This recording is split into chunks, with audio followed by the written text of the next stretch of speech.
Hi guys, nandito ako ngayon sa Tambuhangin, Amlan, probinsya ng Negros Oriental. Masaya dito mamasyal, sariwang hangin, magagandang tanawin, overlooking, nakabawas ng stress.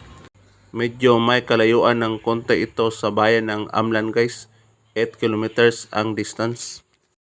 Pero okay naman yung lugar na dadaanan ninyo papunta doon guys, tahimik, walang gulo. May madaanan kayong ilog guys bago kayo makapunta doon. Kung gusto niyo maligo, maligo kayo. Libre lang maligo. Kung mag-rent kayo ng cottage, may bayad na yon. Magdala kayo ng pagkain, inumin, talagang mag-i-enjoy kayo sa araw na yon guys. Kung nagustuhan niyo itong video na ito, paki-like, subscribe. Maraming salamat. Once again, sa lahat ng viewers na nanonood dyan, maraming salamat.